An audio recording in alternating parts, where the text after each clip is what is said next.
choreographer, producer, and dancer, Spain. And we have the moderator. She is Ms. Kshipra Shukla, Chairperson, UP Institute of Design, who will moderate the session. Ms. Sumiti Vasudev, DDG ICCR, will be the coordinator. So, Ms. Meenakshi Lekhi जो है उनको किसी introduction की ज़रूरत नहीं है. She is a very dynamic or energetic woman. आप महिला सशक्तिकरण का प्रतीक हैं और ये कहने की ज़रूरत नहीं है कि आप बहुत बढ़िया ओरेटर हैं और आज हमारे बीच में आप आई हैं. आप इस कार्यक्रम की शोभा बढ़ा रही हैं. पधारने का बहुत बहुत धन्यवाद माननीय. तो एक बार जोरदार तालियां हमारी माननीय मंत्री महोदया के लिए. She is the symbol of woman empowerment. महिला सशक्तिकरण का प्रतीक है. So let me introduce the theme to you, leveraging the soft power of India Goodwill through craft, cuisine, and creativity. And today, this session, we have, as I told you, the eminent speakers. The guests are there from different genres. And जब हम बात कर रहे हैं craft, cuisine and creativity की, तो जब इंदौर की बात आ रही है और बार बार प्राइम मिनिस्टर साहब ने भी और सबने बताया कि यहाँ की कुजीन बहुत अच्छी है, तो मुझे लग रहा है कि बहुत रेलेवेंट सेशन होने वाला है. So I hand over the floor to the coordinator, to the moderator, to proceedings, to further proceedings.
Namaskar.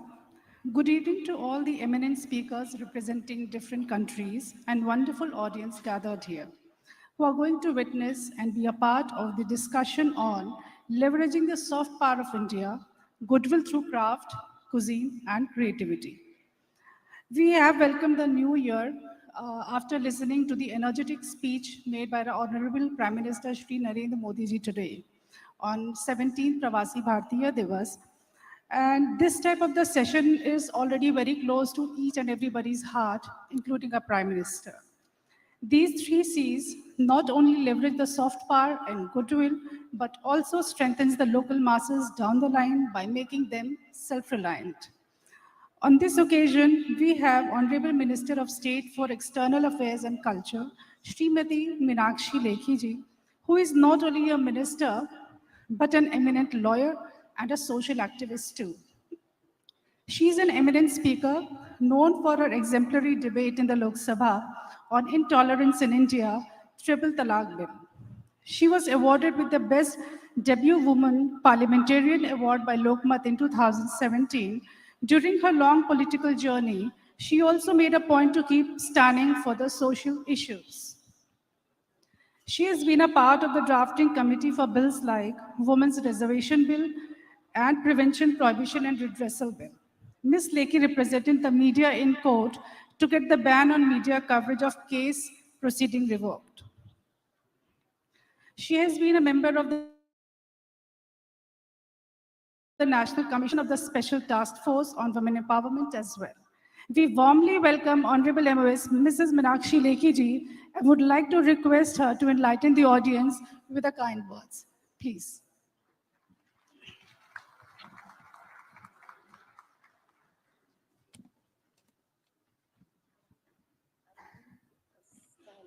need a stand. Stand here.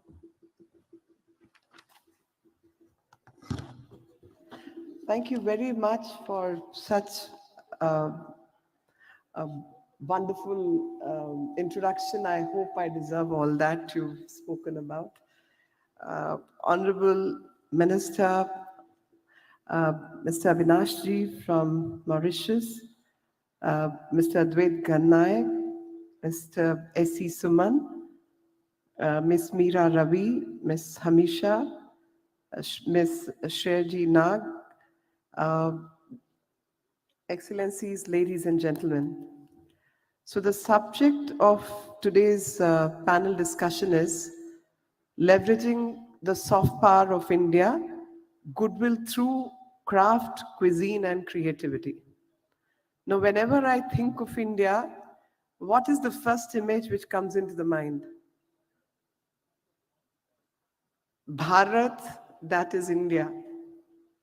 And Bharat, that is India, is how the constitution introduces us as a polity, as a constitutionality, as democracy. But whenever you think of Bharat, what's the first ancient image that comes to the mind? So, to my mind, the image of so called dancing girl comes to the mind. And that is representative of Indus Valley civilization. That is representative of a culture and civilization which is soft, gentle, yet very confident, self assured, and technically sound. Because to create that piece of bronze in few thousand BC, 5,000 years ago, plus more than 5,000 years ago, you needed the art and the craft and you needed the skill to produce that. And what is that image depicting? That image is depicting a young woman who is careless, confident, and standing right up. You see, the West has learned this pose now.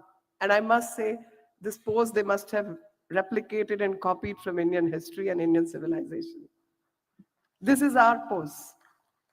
But the problem with us is we never created patents on our poses. We never created difficulties for others who wanted to replicate us. We never came in the way, rather, we promoted sharing of knowledge. That's the kind of people we are. And that gentle face of a young woman standing by herself with so much of confidence also depicts a civilization which is by and large peaceful. And that's what Indian diaspora, Indian ethos, Indian value system is also all about. We are basically non-violent people, basically promoters of non-violence, value system which is sharing knowledge, sharing craft, busy in creativity. And I always have an argument for this, that if you're an artist, most of these people on the dais are artists. So if you're an artist, with exception of me, I'm no artist, but I would say that people who are artists, what are they working on? What is that they wish to do or engage themselves with? So their thought process is constantly engaged with themselves and making their own craft better. So who are they competing with? Themselves. So if somebody is a singer, would try to learn as many rags, as much the grammar of music as much as possible, create variation, create different tunes and diversionary methodology on those aspects. But that's what they will be busy engaging in. Advait ji is a sculptor. So he'll be busy sculpting a stone and trying to get as much facial expression as possible, trying to make it like a digital picture as we have got used to. And when we talk about Indian architecture, so it's not about spiritual powers and ethos which were depicted in all the architectural buildings and temples and so on and so forth. But it also depicted the involvement of the creator with his or her own piece and making the art better and better because you're constantly upskilling yourself. Where is the time to be violent? Because most violence comes from the thought. So if you're busy making a living, if you're busy learning new things, if you're busy creating a knowledge pool, if you're busy writing, reading, and engaging in discussion, and maybe being true to being argumentative Indian, where is the time to pick up a sword and start killing people? You're just busy doing what you're good at. And thus the Harappan civilization, which itself depicts what India's values and ethos are all about. And that value system would definitely not mean that if we are getting attacked, we will remain nonviolent. So comes Ashoka's edicts. So Harappan civilization gets to be followed by Mauryan period. And that Mauryan period at that time, 254 BC or 300 BC, around that period, starts scripting what the laws are going to be. And all that area which is no longer part of India was part of India. And those were the Indian value systems, ethos. Now, coming back to goodwill aspect, when so many qualities, transformational qualities that Indians possess as civilization, as value system, ingrained in them, is what they carry as part of goodwill.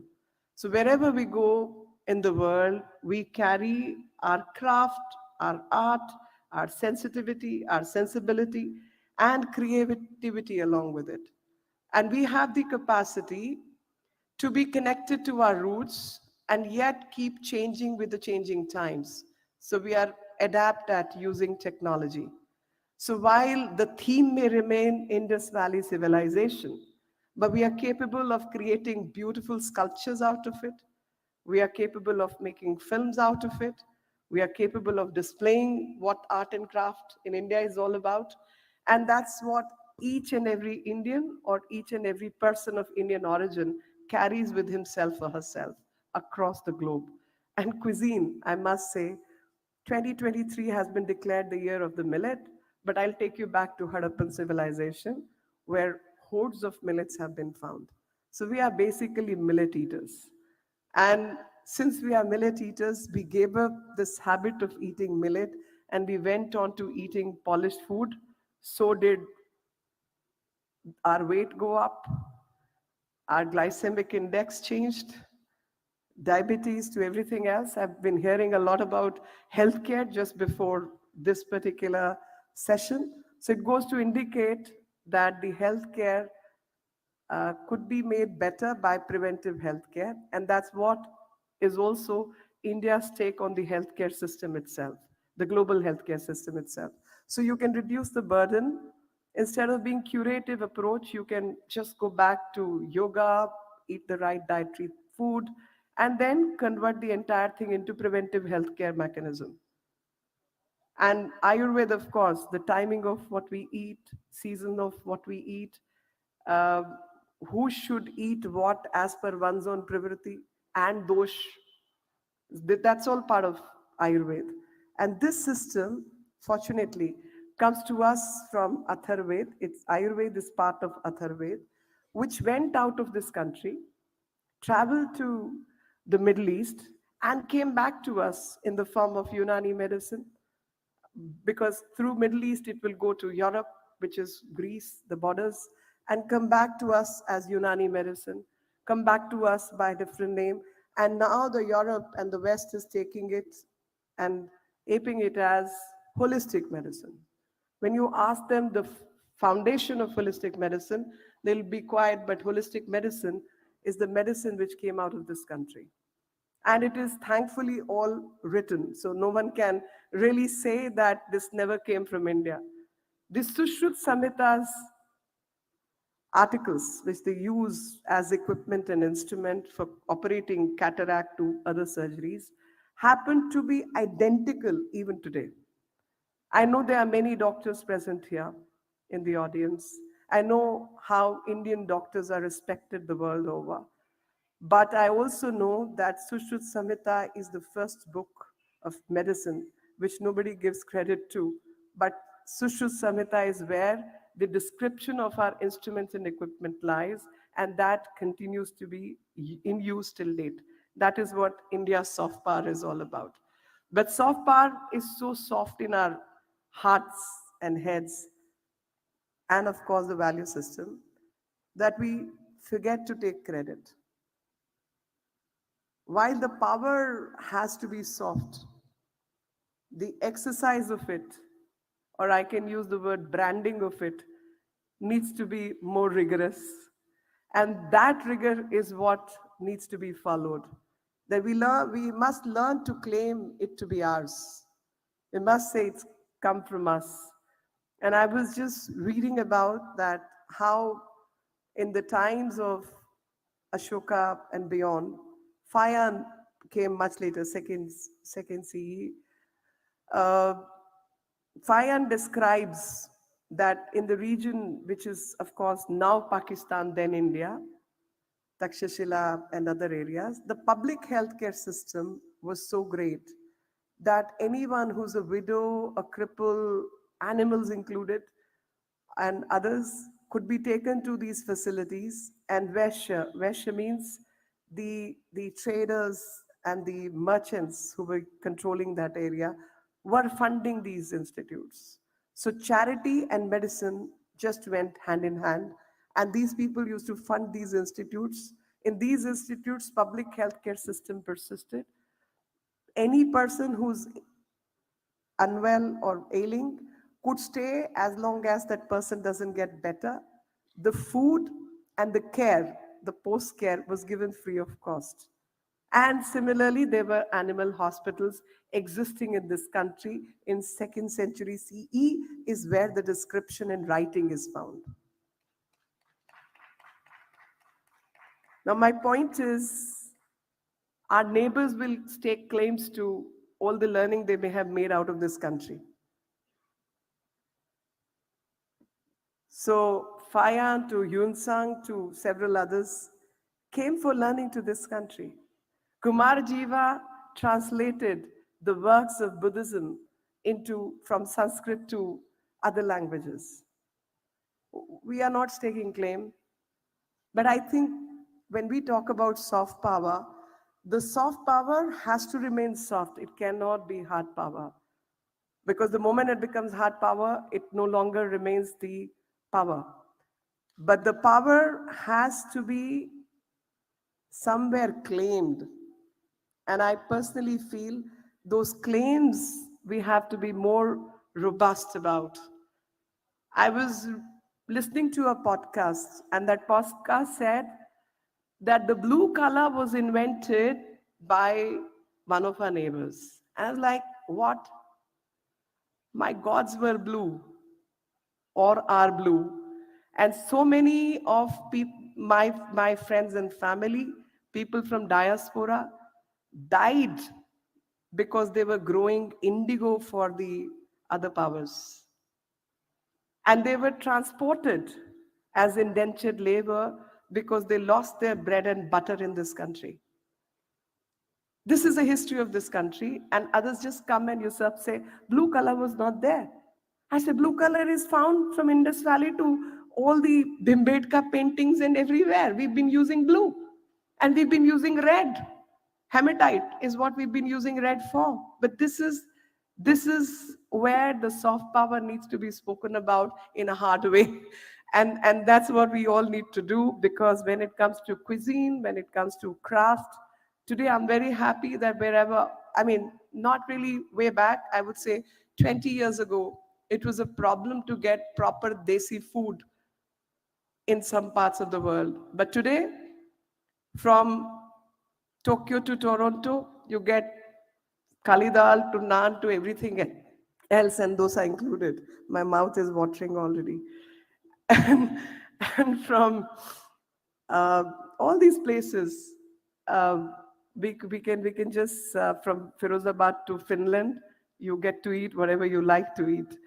This is the story of cuisine. Indian cuisine has become very popular, and with 2023 being the year of the millet, I'm very sure that it would still become better because millet, the way uh, Europe uses it, is mostly in the form of gruel. And that can be sometimes unpalatable for the children and all. But the way we use millet, we have 20,000 dishes which can be turned out of millet and can make it really tasty and healthy food. So cuisine could be one way of interacting, and we as Indians believe that the way to the heart is through the stomach. I'm not going on the medical field, but just as we say, uh, खिदवंती, that जबान से जो बात निकाली जाती है, मन की बात, तो उस किवदंती का यही मतलब है कि अगर किसी का दिल जीतना है तो पहले पेट के रास्ते से जाना होगा, उसको पहले अच्छे से खाना खिलाना होगा. तो cuisine being the part of our soft power is very well appreciated. And craft, I must add, that the Prime Minister has repeatedly said that uh, vocal for local and local for global. So all the art and artifact which we see, and I'm very, very proud that if I visit a museum and I see some saris and paintings and sculptures and beads, from gold to munga to rubies to everything else, I see my forefathers used the same set of craft. वो 5,000 साल पहले भी वैसी ही माला जैसी मैंने पहनी हुई है आज, वो टंगी हुई मिल जाती है म्यूजियम के अंदर. वही sari which I may be wearing today, the craft, you will still see that same craft being practiced today. The from Kanjivaram to Chanderi, Madhya Pradesh में खड़े तो चंदेरी की बात करनी जरूरी है.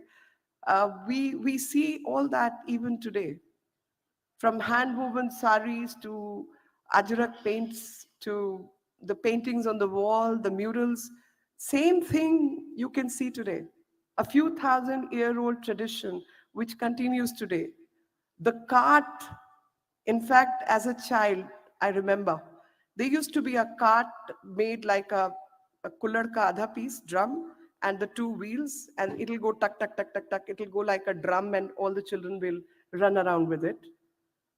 And same kind of cart is what you see as a symbol of Harappan civilization. So this is how we are a continuing civilization, and our craft pieces and our artists continue to practice the same form of art in spite of challenges till date. So I think it's our moral duty, moral, not, not just a duty towards the country or the craftsmen, but a moral duty, an ethical duty to buy those things, to promote that art, because nowhere in the world people are as creative as these people. Nowhere in the world people have continued with their skill as these people have continued. And that is not because of people who patronize them, but that is in spite of the challenges of survival, they continue to do that.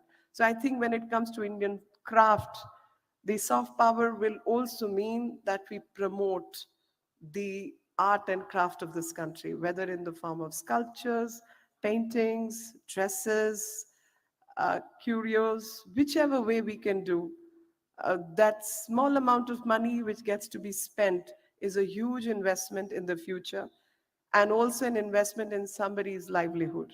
So vocal for local and local for global, as the Prime Minister explained, and I think it's time that we get back to our roots and start promoting the craft and art of this country and creativity. I'm sure the creativity which comes to us so naturally, simply because of the diversity which this country has preserved, simply because we have the ethos and value system of taking everyone along, respecting everyone. There's no monotheistic thought in this country. The thought is you could be speaking something which is exactly opposite of me, but that could also be true as much as what I'm saying is also true. And the idea is to give space to both thoughts. And that is so peculiar to India, and that is so peculiar to our culture. I think whole lot of value system we can add to the word. And I sometimes joke about it. I said is desh ke andar dharm constant hai. So dharm is not a religious faith, but dharm is what is right, what is correct, your right behavior. And right behavior is constant.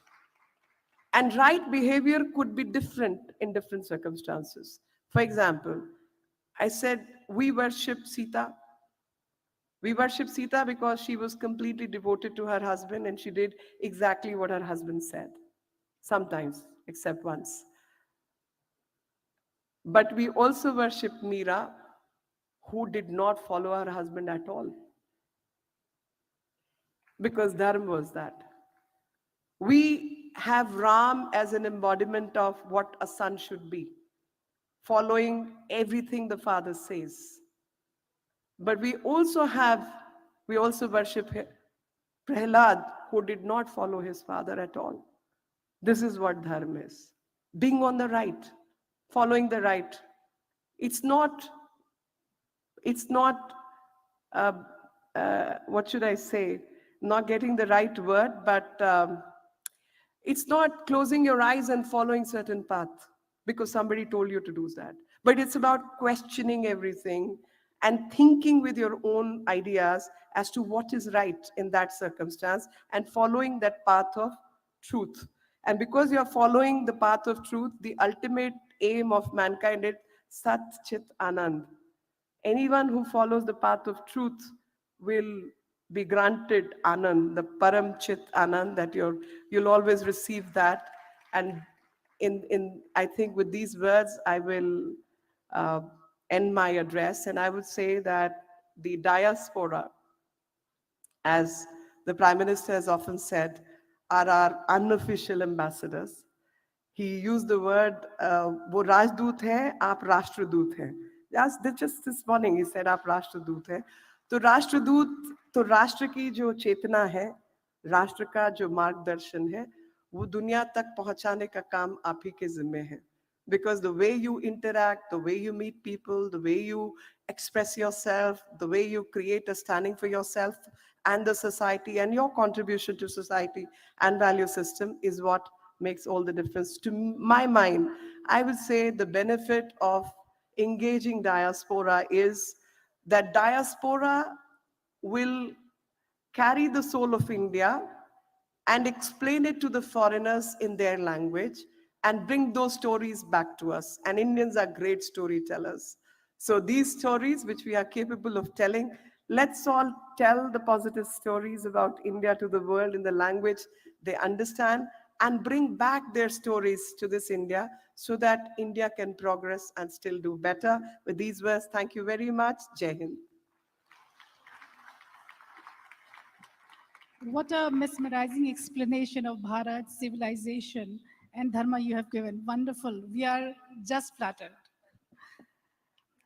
Frankly speaking, we have already been saying in our course books, we have seen bronze statues every time, but nobody gave us such a beautiful explanation the way you have given. Thank you so much, Honorable Minister, for sharing your experience and giving us a new narrative.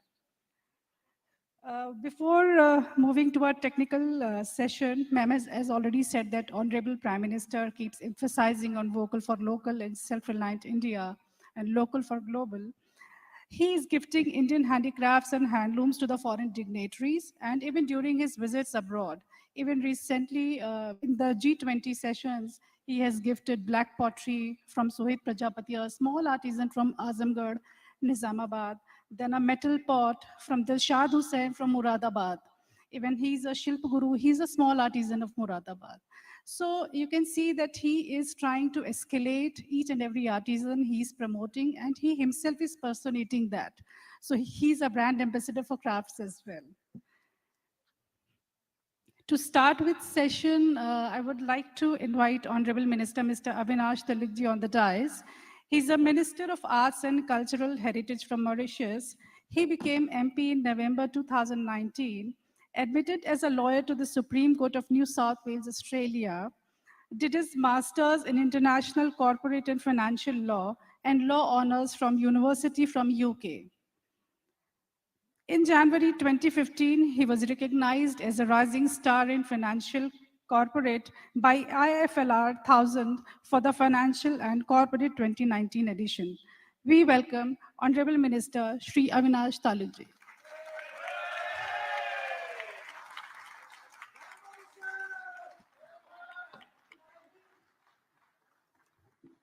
Thank you. Thank you so much. You make Mauritius feel proud. Srimati Meenakshi Lekhi ji, Minister of State for External Affairs and Minister of State for Culture. My fellow panelists, delegates, friends, सभी को मेरा और Mauritius वालों का सादर नमस्ते.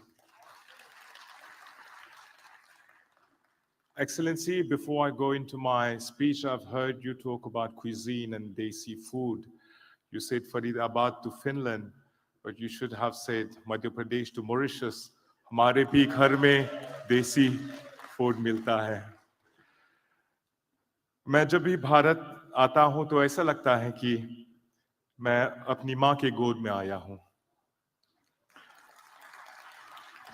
जो प्यार मां के आंचल में महसूस होता है, वही प्यार, वही भावना भारत आने से मिलता है. And allow me to thank and congratulate the government of India for putting together in such grandeur this Pravasya Bharatiya Divas. PPD is not just a conference. PPD सिर्फ एक सम्मेलन ही नहीं, PPD एक बुलावा है. बुलावा उन करोड़ों भारतीय प्रवासी जो अनेकों देशों में बसे हुए हैं. A call to connect to our roots, to our traditions, to our values, and a call to connect to our origin. So on behalf of all those pravasi, ek baar phir, dhanyavad India, for opening up your arms to welcome us in Indore and for taking such good care of all of us. And a special word of gratitude to the CM of Madhya Pradesh for the organization and logistics. Indore is definitely treating us very well. It is indeed a privilege to participate in this plenary session today from this very platform which has seen some hours back Shri Narendra Modi ji, who inspired us strongly to further our cultural relationships. And Modi ji himself exemplifies the soft power of India. And the importance he gives to culture clearly illustrates itself in all the effort being garnered by the government of India to put in the forefront of development our culture, our tradition. And it is also not a coincidence that the theme of the G20 summit this year, which is chaired by India, of course, is Vasudev Kutumbakam, one earth, one family, one future. And our ties, us Pravasi, is even stronger and deeper because we do not only share the ties of humanity, but we also share the ties of blood. And then when it comes to Mauritius, this relationship, our ancestors from India came to Mauritius and have helped build a nation based on sanskar, on Sanskriti, which flow along the tides of the Ganges, Ma Ganga. This is why each and every time I come to India, I feel at home. Our ancestors left India for Mauritius, but India couldn't leave the hearts of our ancestors until date. 5 generations down the line, India still lives in our hearts. And when we travel for this Divas, we bring our part of India to Indore.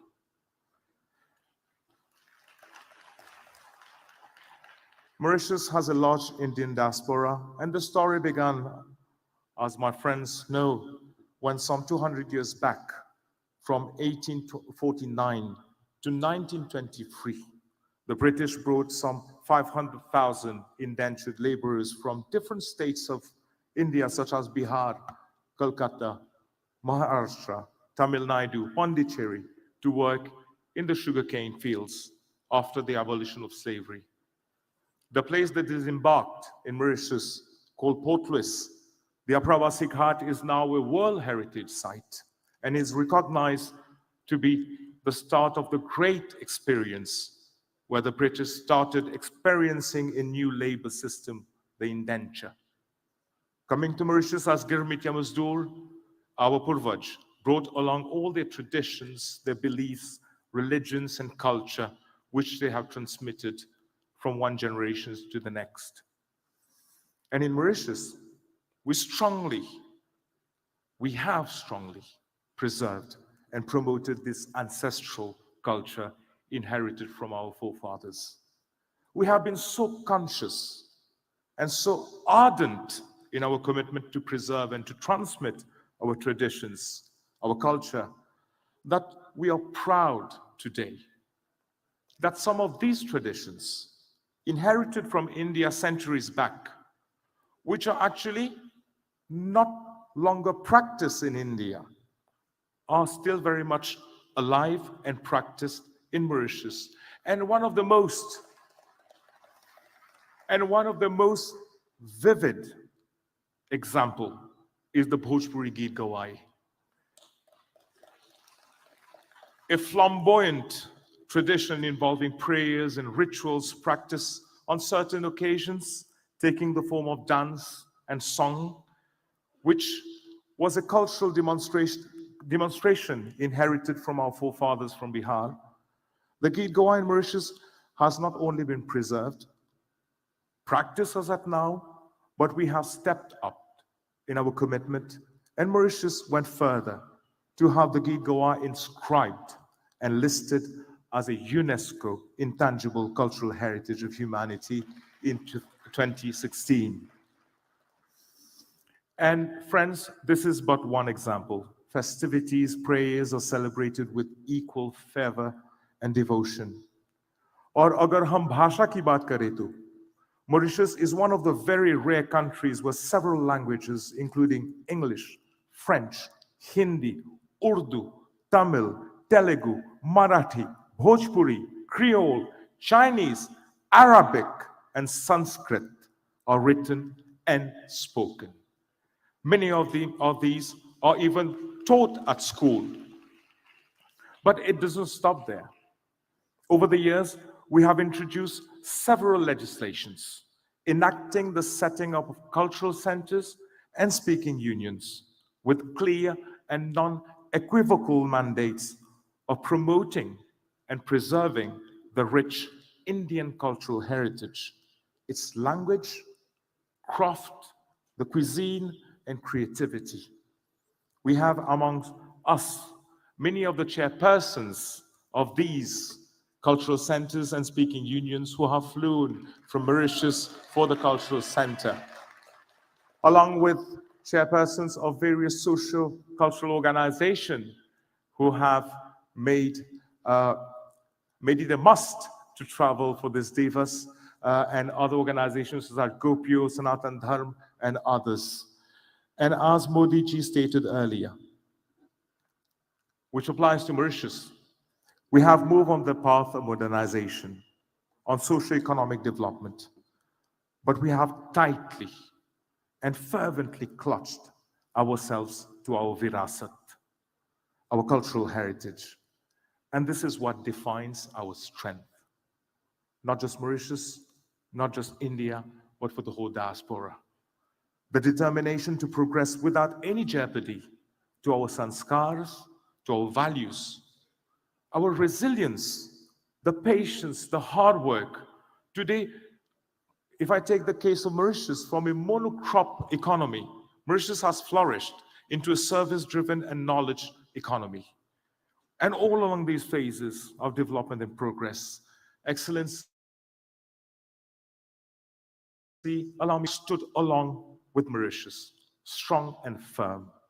Whether we speak of our ICT sector, the metro, our health sector, our educational sector, and most importantly, in moment of crisis, like during COVID, with the provision of the much sought after life-saving vaccines and other medical support.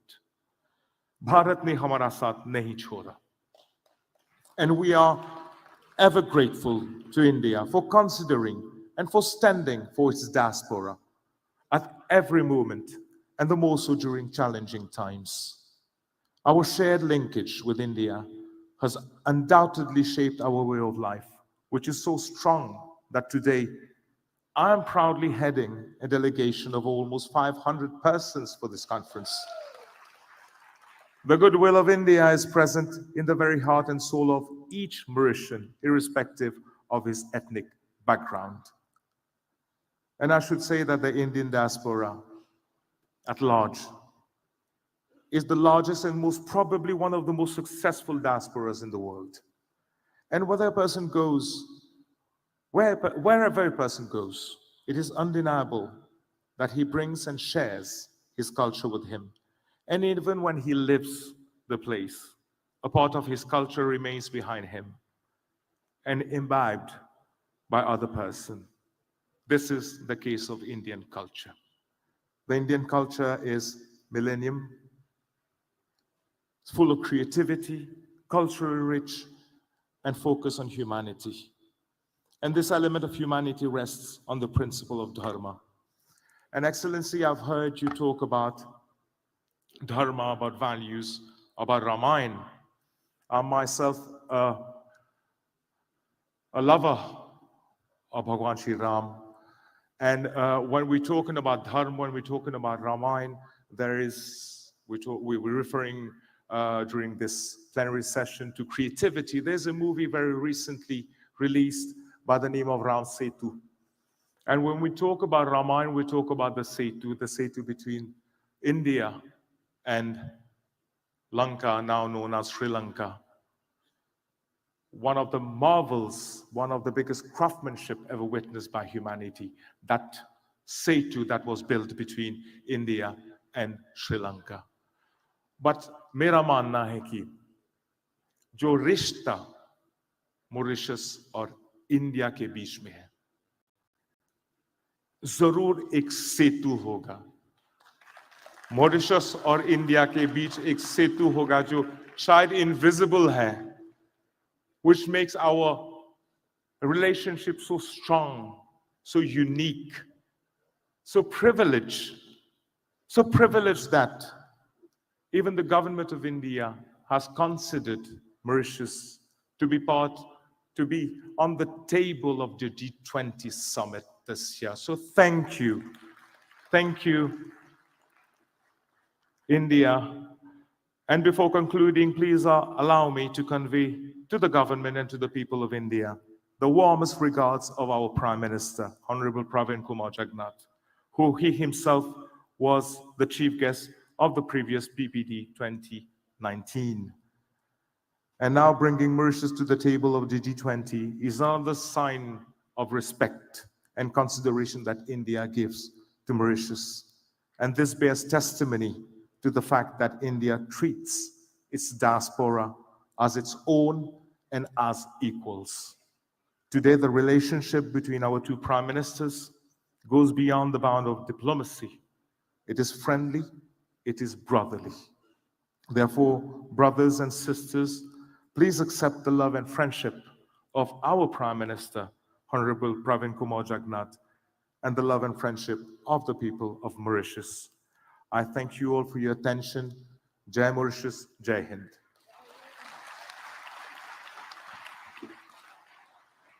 We are seriously touched by your kind words, Honorable Minister. And after listening to you, I'm sure there is a Ram Setu kind of thing between India and Mauritius. And I could see and I could hear the thumping claps from the audience from the Mauritius. And thanks a lot, Honorable Minister, for your kind and wonderful address. I'm sure the audience had an enlightening experience. Now we welcome our next speaker, Shri Advait Garnaik ji on the dais. He is the Director General, National Gallery for Modern Art, Ministry of Culture, Government of India. A postgraduate in Sculpture Slate School in Fine Arts, London, MFA in Sculpture College of Art, and has also been the director of KIIT School of Fine Art, Orissa. He has received several prestigious awards: Scottish International Sculpture Award in 1996, National Award for Sculpture by National Lalit Kala Academy, State Award from Orissa Lalit Kala Academy. His exquisite works are showcased in National Police. Fine, it's fine. No, let the Simple audience artist. know that how great you are. Let me complete. Okay, fine. Please welcome Mr. Gadnaik ji. सबको प्रणाम, stage को भूमिस्थ प्रणाम, आदरणीय मंत्री जी मीनाक्षी लेखी जी। शुरुआत से जैसे शुरू किए कि सारी सब चीज को लेके हम चलना है, और हमारा अभी मॉरिशस से भी बात हो रहा था किस तरीके की हम कंट्री का साथ भी रिलेशन। चल, मैं ओडिशा से हूँ। जो श्रीलंका का बात हो रहा था, मेरा नाम जैसे गणनायक है, वहाँ श्रीलंका जाएंगे बंदर नायक, सेना नायक, सारी टाइटल भी ऐसा है। हम लोग जाके वहाँ सारे स्कल्पचर बनाए थे। तो पूरा ईस्ट एशिया में काफी ओडिशा का जो आर्टिस्ट है, कारीगर, जो क्राफ्ट जिसको बोलते हैं, ये लोग हर जगह में जाके काम किए थे। एक्चुअली मैं जब कोणार्क का बात अभी ओडिशा से मैं शुरू करता हूँ, जो सॉफ्ट पावर का बात अभी हम कर रहे हैं, कि ताजमहल का भी बात करते हैं। छोटा सा एक मॉन्यूमेंट पूरा सिटी को चलाता है। आप ताजमहल देखेंगे, उसका आसपास पूरा सिटी चलता है सिर्फ एक ताजमहल के लिए, और कुछ नहीं है। लेकिन कैसे तो चलता है सब कुछ सिस्टम। तो अंदर से जो एनर्जी, एक कोणार्क भी अभी देखेंगे कि पूरी कहाँ भी जो बड़े मॉन्यूमेंट हमारा बनता था, वो अलग तरीका से बनता था। वो उसको आप देखेंगे ना, इसमें जो छोटे छोटे बात हम करते हैं उसको मैं क्राफ्ट लेवल में हम चले जाते हैं। मैं क्राफ्ट बोलना अच्छा नहीं लगता है। ये सारी इंडिजिनस आर्ट है। ये हमारी, उसको हम जातिवाद करके अलग कर दिए, क्योंकि जो कंटेम्परेरी आर्टिस्ट होता है उसका सिग्नेचर काउंट करता है, उसका करोड़ रुपया में सेल होता है।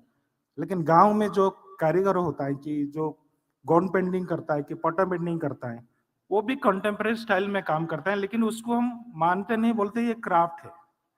इसमें ठीक है, अरे कितना दिन काम किया, 2 दिन काम किया, अच्छा ठीक है। कितना मटेरियल, 200 रुपया, अच्छा ठीक है, 1000 रुपया होगा, ठीक है।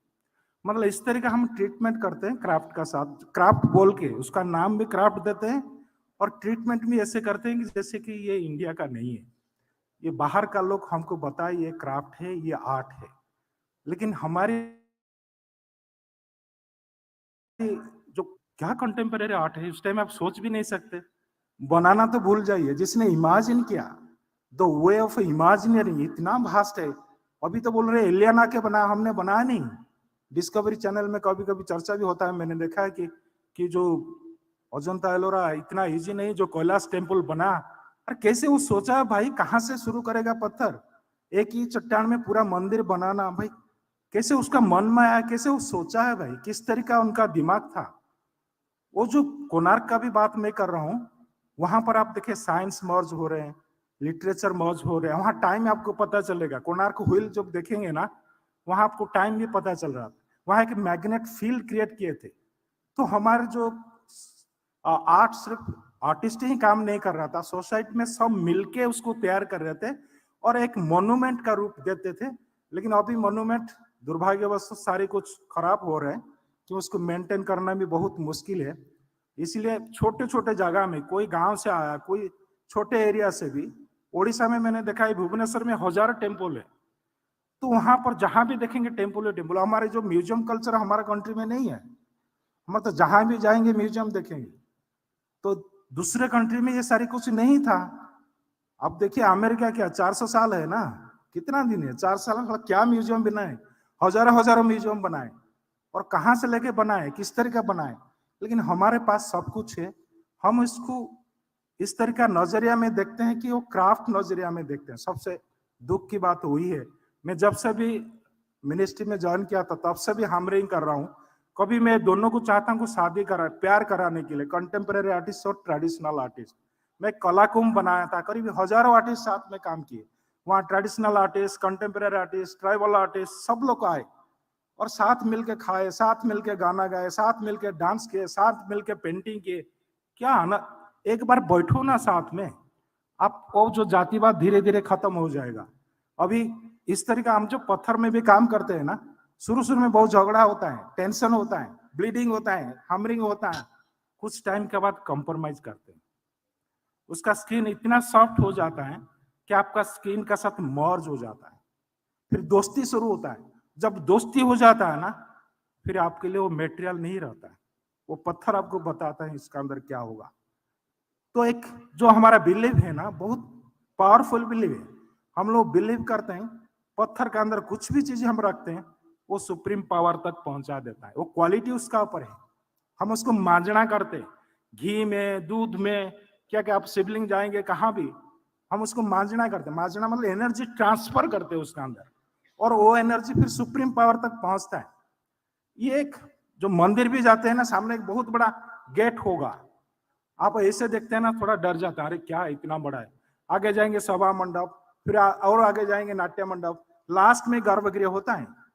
क्योंकि आप जब प्रोसेस में जा रहे हैं ना, जब देखते हैं ना, आप धीरे धीरे फिल्टर होते हैं और आपको टाइम मिलता है कि मेन स्टैचू का साथ आप डायलॉग कर सकते हैं।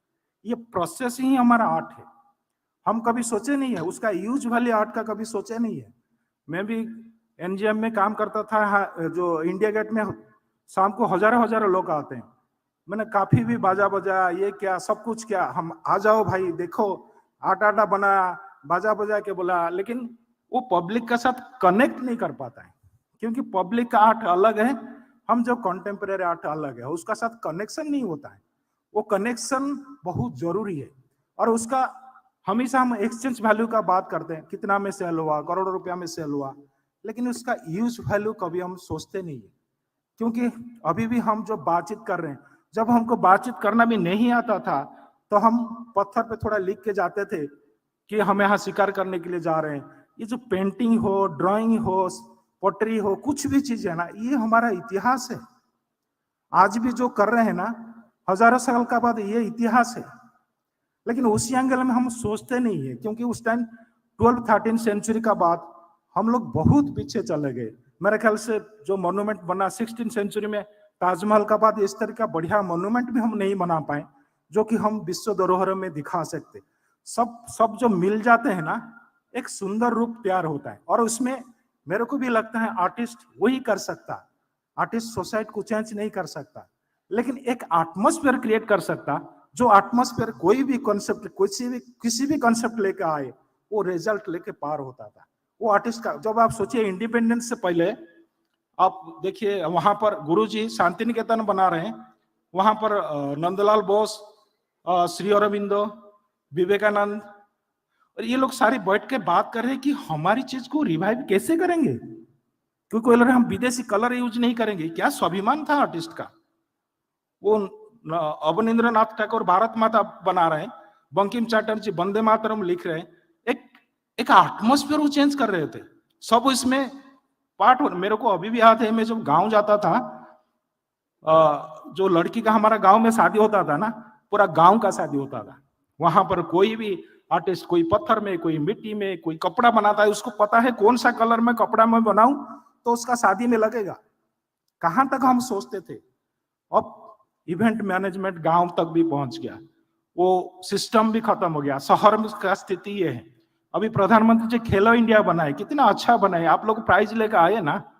तो इस तरह का मेरे को लगता है कि आर्ट इंडिया होना चाहिए, वो छोटे छोटे जगह से शुरू होना चाहिए। अभी क्या हो रहा है, हम बड़े बड़े शहर में बैठ के प्लान करते हैं और उसको गांव को भेजते हैं, वो लोग उल्टी करते हैं, डाइजेशन नहीं होता है। तो इसलिए छोटे छोटे चीज से हम शुरू करते हैं। अभी गांधी जी का बात भी मैं पढ़ रहा था। गांधी जी नंदलाल बोस को बता रहे हैं, आपको झाड़ू लगाना आता है। झाड़ू लगाते हैं तो कर्व में लगाते हैं ना स्ट्रेट में लगाते हैं, और पहले झाड़ के आगे लेते हैं ना बाद में झाड़ते हैं। इतनी छोटी छोटी बात कैसे आर्टिस्ट का साथ डायलॉग हो रहा था, किस तरह का स्थिति था, और देश में किस तरह का सोच था। कि क्योंकि देखिए सरकार तो ऐसे चलता है, ब्यूरोक्रेट हो, पॉलिटिशियन हो, सरकार चलता है, लेकिन सोसाइटी को आर्टिस्ट चलाता है। धन्यवाद। Thank you so much, Mr. Gurnaik, for Such a beautiful, sensitive approach. And thank you for sharing your ongoing journey and giving wonderful suggestions. To take the discussion further, we have Ms. Meera Ravi on the dais. She represents Bahrain, a third-generation writer and journalist since 1982 with early 4 decades of experience in covering Middle Eastern news affairs. Currently, she is the editor of Salam Bahrain, a much-loved Asian diaspora magazine. Prior to that, she has worked as Bahrain correspondent for the UAE-based Gulf News and the Khalij Times, and as news editor and special correspondent for the Bahrain Tribune newspaper. We warmly welcome Ms. Meera Ravi on the dais, and we would love to listen of a tape. Thank you. Thank you so much. Honorable Minister Meenakshi Lekhi, Honorable Minister Tilak from Mauritius, my distinguished fellow panelists, and equally distinguished audience. It gives me great pleasure to represent the Bahrain diaspora here and talk to you about how we in Bahrain are looking at leveraging the soft power of India on the global stage, and also what more can be done going forward, because I think it is very important to focus on the future as well. Before I get into the heart of my talk, let me share a real incident with you. A Bahraini friend had gone to France on a cultural exchange program. And one day she was asked to share a typical Bahraini meal with her French landlady. Now, my friend was a kitchen novice and didn't know anything about cooking. So she asked her mother for the simplest Bahraini recipe and prepared it. It wasn't the machbouz, the fish and rice dish that Bahrain is so famous for, but the one dish that every Bahraini household eats every day, dal and chapati. Now, it is this kind of exchange of culinary heritage that brings us so much closer between the Bahrainis and the Indians. We share so much. We share the biryani. The Bahrainis have several types of dal that they eat at different times of the day. They even have their own version of the garam masala, a mix of spices very similar to ours, which they call baharat.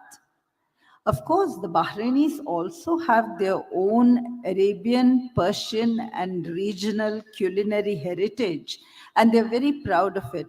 But at every corner, you will see a warm culinary hug from India, bringing you closer to their culture. And that is what Indian soft power is about. But ladies and gentlemen, before you decide that cuisine is a soft power, let us remember that it was the search for Indian spices that fueled the search for a route to India, brought people from the Arab world as well as Europe to India, and in the process, it started a thrilling exchange of scientific ideas, spiritual ideas, and art between the peoples of the world. And all this because they came to India looking for spices. That soft power spun off a huge search for more things. Now, when it comes to Indian crafts, for example, again, I would like to tell you that this is not just a pretty face. Indian crafts is a huge multi-million-dollar industry. I have it on good authority that this sector generated exports valued at 4.35 billion US dollars during 2021-22. Indian craftsmen as well as designers who go to colleges and come up with beautiful ideas to reorganize the aesthetics of crafts have made more than 6 million people traditional artisans as well as new contemporary designers empowered and employed in this sector. In addition, the handloom sector employs nearly 5 million people. I would say this is more than soft power. This is a very strong power. In the 21st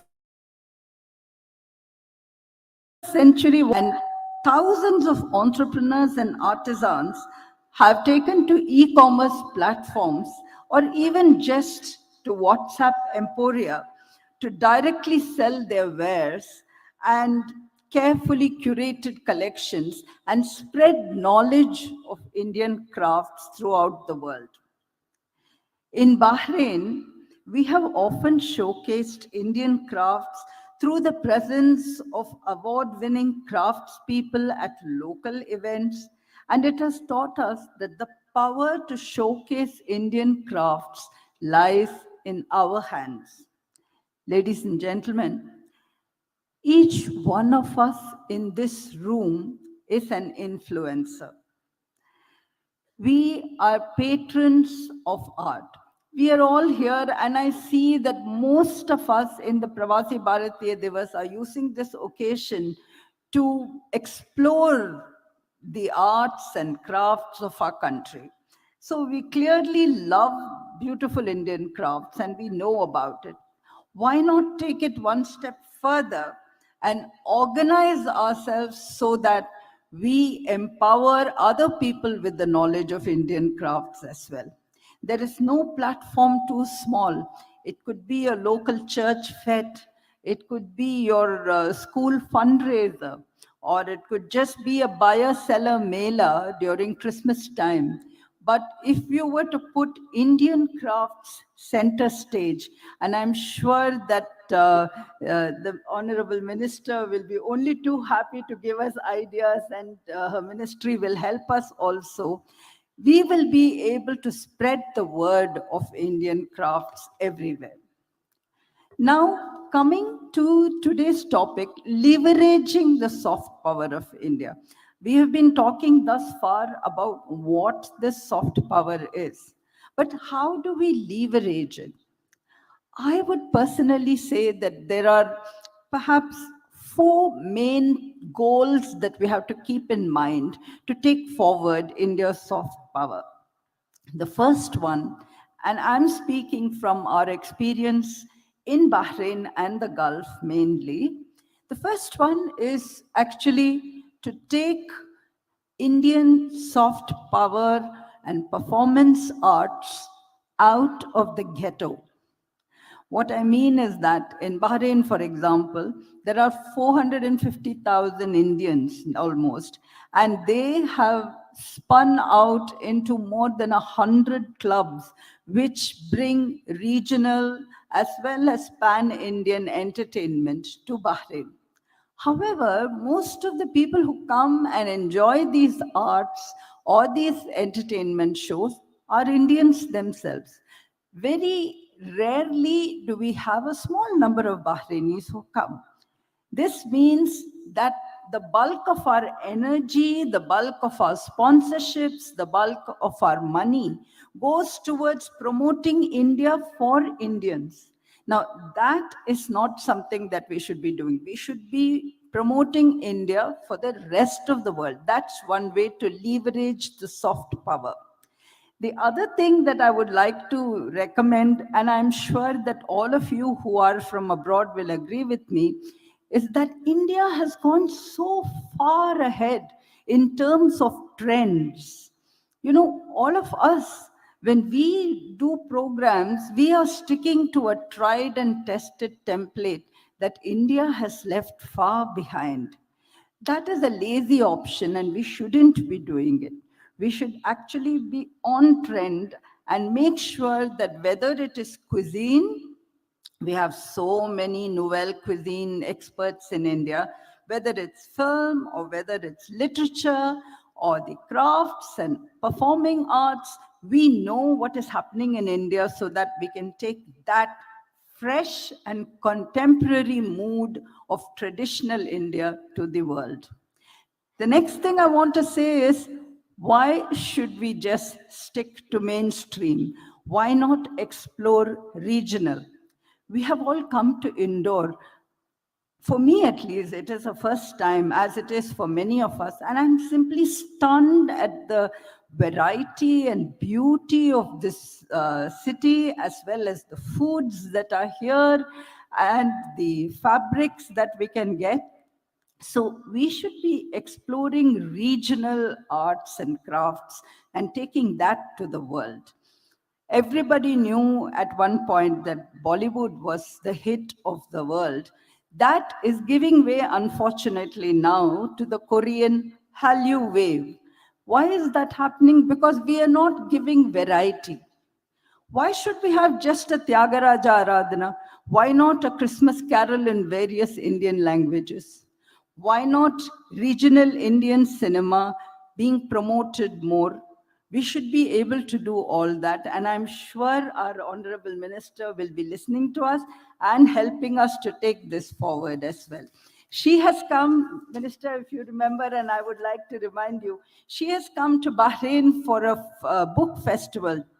And there we did promote regional literature, and she most graciously presided over it. So I know that that potential is there in the ministry to do that. Finally, ladies and gentlemen, if you were here this morning and you had heard the president of Guyana, uh, he was very forthcoming in saying that his country would like to support the propagation of Indian culture. That is something that we should be doing. We are in a position where we have the ICCR and its beautiful list of artists whom we can tap for performances and for teaching workshops and for many other things as resources. Why not meet them halfway and go into partnership and bring them to our host countries and share it with the people of the host country as Indian soft power? It is not important to have a university degree every India. You can just explore it as a hobby. Sometimes that lasts much longer than a formal study. When we do all these things, we will find that leveraging Indian soft power for the future is much easier and far more effective, and will probably leave us with more lasting results. Jai Hind, Namaskar. Thank you so much, Ms. Meera. Taking the discussion further, I would like to invite Hamisha on the dais. She's from Nigeria, a film producer, director, entrepreneur, and a motivational speaker. We welcome Hamisha. Namaste, everybody. I'm very excited to be here representing my country, Nigeria and India. So I'm actually going to talk to you today about one of India's biggest cultural exports, Bollywood. It was just mentioned just now. And actually, Bollywood is a big impact in my country, Nigeria. I don't know if anybody here has heard of the industry Nollywood. Can I have a show of hands? Have anybody's heard Nollywood? Shout out to Nollywood. It's the Nigerian film industry. And what's very interesting about the Nigerian film industry is the impact Bollywood has had on it. So back in the day, 1960s, some Indian movies were imported into Nigeria, and it was an instant hit. So today, if you come visit Lagos, where I live, every second household knows who Amitabh Bachchan is, who knows Hema Malini, who knows Shami Kapoor, sometimes even more than me, and I've grown up in an Indian household. So that's very exciting for us, because if you go to a grocery store, if you go to a hair salon, you'll see ZTV running in the background. You'll see Sony TV, linear TV is huge there. And what happens is they actually dub it in English, but the accent is different. So I've lived in Nigeria my whole life. I've been a businesswoman there. I ran restaurants for 7 years.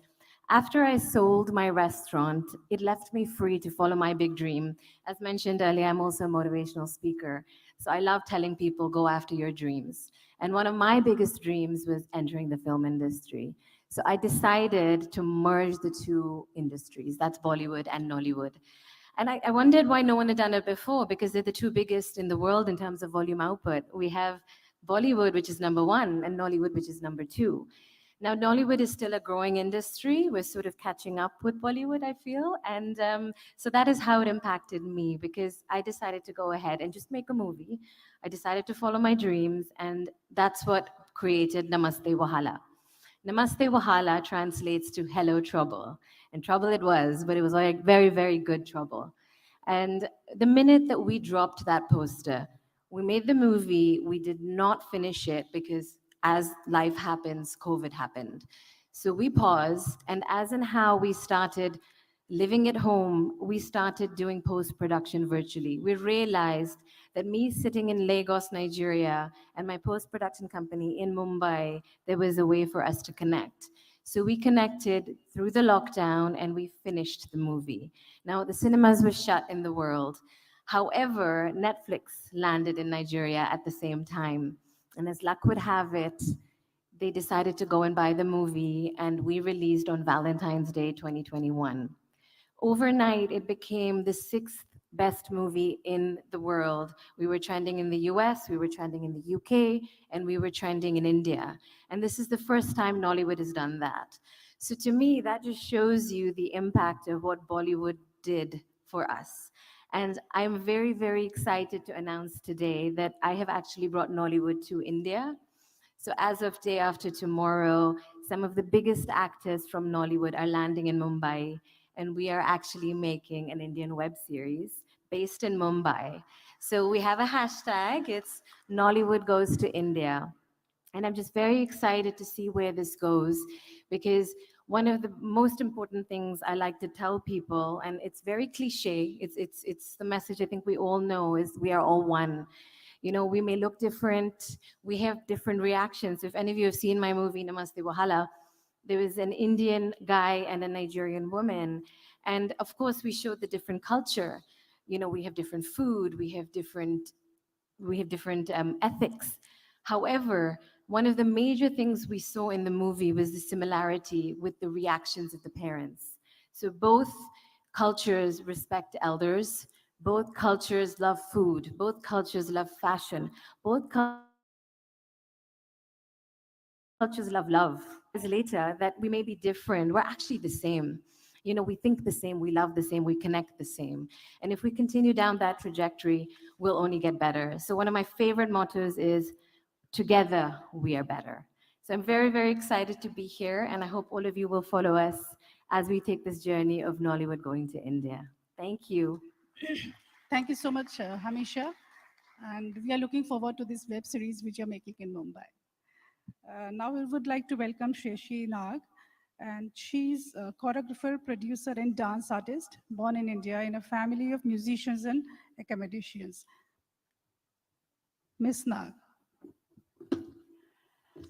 धाते टे धाते टे धा धाते टे कर धाते टे धाके देगी ना धुन धुन ना गना गा धुना कृतक धागे ना देगी ना घेन राण धा दे ता कृतक धेता कहता घेगे ता के गा धान धान धान धान धा कहता घेगे ता के गे धान धान धान धान धा कहता घेगे ता के गे धान धान धान धान धा. हमने सोचा कि इतनी बातें हम कर रहे हैं अंग्रेजी भाषा में, हिंदी भाषा में, थोड़ी कथक की ज़बानी भी हो जाए, तो देखते हैं कैसा लगता है आप लोगों को. मंच में विराजमान श्रीमती अति आदरणीय श्रीमती मीनाक्षी लेखी जी, मॉरिशस के मिनिस्टर मिस्टर तिलक, सभागार में बैठे मंत्रिमंडल, सारे सरकारी अधिकारियों, सभी देवी और सज्जनों को मेरा नमस्ते प्रणाम. मध्य प्रदेश की देवी अहिल्याबाई होलकर की इस पवित्र भूमि में भारतीय प्रवासी दिवस मनाया जा रहा है और हम प्रवासियों को अति सम्मानित रूप से आमंत्रित किया गया है. सर्वप्रथम मैं हमारे भारत सरकार को, मध्य प्रदेश के सरकार को, ICCR को, मिनिस्ट्री ऑफ एक्सटर्नल अफेयर्स को और इंडियन एम्बेसी ऑफ स्पेन को धन्यवाद बोलना चाहूँगी, और सारे इंदौर के वासियों जो इस दिवस को सफल करने में शामिल रहे, उन सबको मेरा हार्दिक धन्यवाद. My name is Shreshi Nag. I'm originally from Kolkata, but for the past 20 years, I've been living in Spain. I come from the engineering sector, but currently I'm living my dream, my passion converted into my profession. I run a India Center in Spain. And the purpose of this center is we try our best to make sure that every Spanish person has the right image about India, to maximize the knowledge pool about India in Spain. We power softly. We carry out different events such as Indian classical dance performances, Indian classical dance workshops, conferences with respect to, thinking Tagore, thoughts of Gandhi's and its relevance in Europe today. We often bring in the communities like Spanish and Indian communities together and celebrate our festivals like Diwali, Hindi Divas. And we also do networking to bring the Spanish and the Indian companies together to create more business opportunities between Spain and India. So today, I wanted to specifically talk about how Indian classical dance is actually creating affinity, strong affinity towards our Indian culture. So to begin with this, I need to first explain a little bit what we understand as Indian culture. So Indian culture is basically a heritage of so many things. It's such a broad term. We talk about our values, our ethical values, our social norms, and then the history of India, the mythological aspects, the political aspects, the sociological aspects, languages, it just goes on and on. Now, when we look at Indian classical dance, and we look into it profoundly, we will see that it's a very holistic approach in understanding body language. And we look into it profoundly, we will see that it's a very holistic approach in understanding body language. So an Indian classical dancer, it's not just that she has to learn how to dance well, but she has to be able to have a fairly good amount of information about the history of India, about the mythological aspects, the cultural aspects, the social aspects. She even has to know different languages. For instance, a dance like Kathak, which is what I train in, it used to be a folk dance. It traveled to the temples of India. Then it went to the Mughal courts. And it has incorporated so many languages like Sanskrit, Hindi, Urdu, even Persian. So imagine what a Kathak dancer has to know. She has to know all of this to be able to justify performing one Kathak dance. So when you do an Indian classical dance performance, I think it's an act of responsibility because you are really, really bringing up a small piece of strong Indian culture to the audience, especially abroad. So having said this, I like to also draw the attention to the fact that corporate and culture go side by side. I've been here in this beautiful seminar and everyone seemed, as I discuss with many people, I always have the feeling that we always kind of separate corporate from culture, no? But I totally disagree. I think it's always C to C. Kathak dancer, especially living in Europe, she has to know how a grand commission works, how will she able to produce her work in the important dance festivals of Spain. So it's actually like any business unit with a huge creative backup, and therefore it's even more complex than any other business unit, I would say. One more interesting fact is that in Spain, or even in Europe, people love Indian classical dance. We all know that. However, even if they love the dance, they might not always be able to relate to it. What I mean to say is that when they don't relate to it, we become a sweet dish. We're no more the main course, but we want to be the main course. We want to be in the mainstream of the dance forms in Europe. Just like India today is in the hub, in the heart of science and technology, setting examples in the world, Indian dance forms should also be in the mainstream dance forms of Europe and not just in the periphery. As I said, we want to do the main course. So what do we have to do in order to achieve this? There is a whole lot of creative process. One example I would like to give, and very humbly and very happily to say that one of my productions called The Above, it's in 10 major dance festivals in business because it has been actually packaged as a contemporary dance, but if you actually watch it, it has strong Indian classical dance languages. But because it has a contemporary packaging, the Spanish people are able to relate to it, and therefore I'm able to perform in big dance festivals, and it's packaged as Above Spain, India, and that's a matter of great pride. I think we're the only Indian-Spanish company who is in the mainstream of Spanish European dances. I would also like to say my thanks to ICCR and Indian Ministry of Culture, who have been helping us with a lot of projects, a lot of some grants. Having said that, I think we need to be empowered slightly, a little more, Madam Meenakshi ji. And if we are empowered more, we were able to create much more impact in a shorter time, in a more sustainable manner. We've even started introducing yoga and classical dance in schools and colleges of Spain. And it's obviously, we all know the benefits of Indian classical dance and how it can bring in a mind-body balance, the right focus for children, but also it gives us a huge opportunity to introduce India culture at a very young age in Europe.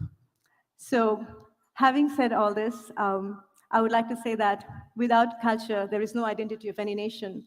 And I think India's identity has to be built in Europe and Spain through culture. That's the first step.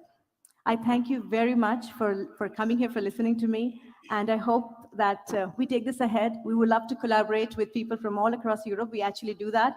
And we also collaborate with schools and colleges and think tanks from Argentina, Bolivia, Peru, and all across Europe. So anyone who's interested to work with us in the future, please do come and have a word with me. Thank you very much. Jai Hind, Jai Bharat. Thank you so much, Reshi, for making this session so rhythmic and musical. Thank you so much. Our last speaker is Mr. Suman. I would like to invite Mr. Suman on the dais, who is from Nepal, a prolific artist, writer, painter, and an art critic. Please welcome Mr. Suman. After this, we'll have a question and answer round, and we'll be asking the questions from the audience. And please feel free to ask from Ma'am Minister or from any of the speakers and Honorable Minister from Mauritius as well. Just after Mr. Suman. नमस्कार, सुंदर परिचय के लिए धन्यवाद। अच्छा लग रहा है, आज कुछ बातें हिंदी में हो रही है। मैं स्मरण करना चाहता हूँ 60 के दशक में नेपाल में हिंदी अगुवाई के आंदोलन में मेरे परिवारजनों की अगुवाई में हिंदी आंदोलन हुआ था। इसके कारण मैं स्कूल में हिंदी पढ़ पाया। नेपाल में सरकारी आंकड़ा के अनुसार 123 भाषाएं बोली जाती हैं। सबसे पहले हम मातृभाषा मैथिली बोलते हैं, जो मेरी मातृभाषा है। दूसरे नंबर पे हम लोग राष्ट्रभाषा हिंदी बोलते हैं। तीसरे नंबर पे संपर्क भाषा हिंदी बोलते हैं और चौथे नंबर पे हम लोग अन्य भाषा अंग्रेजी का प्रयोग करते हैं।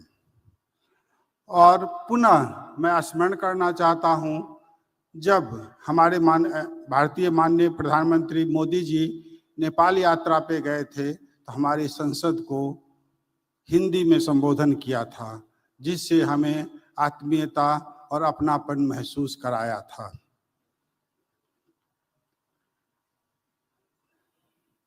माननीय मंत्री जी, उपस्थित संगोष्ठी के प्रतिभागियों, सभागार में उपस्थित प्रतिष्ठित मान्यवर, भारत की सॉफ्ट पावर का लाभ उठाएं, शिल्प व्यंजन और रचनात्मकता के माध्यम से सद्भाव पर बोलने के लिए आमंत्रित करने जाने पर मैं सम्मानित महसूस कर रहा हूं। आज के जनसंचार, वैश्विक व्यापार और पर्यटन के युग में विश्व के विभिन्न देश की विदेश नीति में सॉफ्ट पावर की अवधारणा ने एक विशेष स्थान प्राप्त कर लिया है। पारंपरिक और समकालीन दोनों की सॉफ्ट पावर की संपत्तियों की व्यापक उपयोग राजनीतिक विशेषज्ञों द्वारा इस अवधारणा को प्रतिपादित करने के समय से ही भारत अपने बौद्धिक और सांस्कृतिक शक्ति अर्थात सॉफ्ट पावर का प्रयोग करता आ रहा है। निश्चित रूप से भारतीय सॉफ्ट पावर दक्षिण एशिया में पहले स्थान पे है और इसे रणनीतिक उपकरणों के रूप में उपयोग करने में सक्षम है। शिल्प के लिए ग्लोबल हब के रूप में भारत दुनिया का एकमात्र ऐसा देश है जिसे शिल्प, जातीय और सांस्कृतिक विविधता की जीवंत परंपरा दुनिया के लिए एक बड़ा उपहार है, जो आज इस सांस्कृतिक अर्थव्यवस्था के आधार बनाता है। भारतीय सांस्कृतिक विरासत और ज्ञान इसके लिए एक जिम्मेदार आर्थिक और सॉफ्ट पावर बनाने का मार्ग रोशन करता है। देश के कोने कोने में विभिन्न शिल्प कला के रूपों में विविधता अद्वितीय है। लकड़ी का काम, मूर्ति कला, धातु, लकड़ी या पत्थर से बनी कलाकृतियां और वस्त्र पर उत्कृष्ट प्रिंट की अपने आप में अद्वितीय हैं। लोक चित्रकला मानव सभ्यता की एक प्रमुख अभिव्यक्ति है, जिसके माध्यम से मनुष्य अपने भावनाओं को व्यक्त करता है। पटचित्र, तंजोरी पेंटिंग, महाराष्ट्र और गुजरात की वर्ली, मध्य प्रदेश की गोंड आर्ट, बिहार की मधुबनी और नेपाल की मिथिला पेंटिंग भारतीय त्योहारों की ज्यामितीय संरचना और संबंधित अनुष्ठानों के प्रतिनिधित्व के लिए विश्व प्रसिद्ध है। रचनात्मकता के माध्यम से सद्भाव हम अब कैसे बढ़ाएं, जो आज का मुख्य मुद्दा है। शिल्प और व्यंजन में रचनात्मकता का मूल्य निर्माण, खोज और परंपराएं, परिवर्तन और नवीनता के साथ फिर से जुड़ने के बारे में जो हमें प्यार और सद्भाव सिखाती है। सॉफ्ट पावर कूटनीति की दिशा में भारत के प्रयास। हाल के दिनों में सरकार ने विभिन्न देश और मौजूद भारतीय प्रवासियों से जुड़ने के लिए कई महत्वपूर्ण कदम उठाए हैं, जो स्वागत योग्य है। यह भारत के लिए गर्व की बात है। सरकार ने योग को वैश्विक पटल पे भारतीय विरासत के रूप में पेश करने में सफल रही है, जिसे संयुक्त राष्ट्र यूएन ने भारत सरकार के अनुरोध पे 21 जून को अंतर्राष्ट्रीय योग दिवस के रूप में मान्यता दी है। बौद्ध धर्म पूर्वी एशियाई और दक्षिण पूर्व एशियाई देशों को जोड़ने की महत्वपूर्ण कड़ी है। देश में बौद्ध धर्म से जुड़े पर्यटन को बढ़ावा देने के लिए सरकार ने कदम उठाया है। रामायण सर्किट, जिसका उल्लेख आज माननीय प्रधानमंत्री जी ने किया था, रामायण सर्किट, बौद्ध सर्किट, जैन सर्किट के विकास की भी घोषणा की है। इस सिद्धांत के अनुसार भारत अन्य एशियाई देशों जैसे मालदीव, बांग्लादेश, नेपाल, श्रीलंका और भूटान आदि के साथ साथ दक्षिण एशिया में का सबसे बड़ा देश है। स्वयं एक नेपाली मिथिला चित्रकार होने के नाते मैं आप सभी के साथ सॉफ्ट पावर के अपने व्यवहारिक अनुभव को साझा करना चाहता हूं। हम पद्मश्री गंगा देवी, पद्मश्री सीता देवी, जगदम्बा देवी जैसे चित्रकारों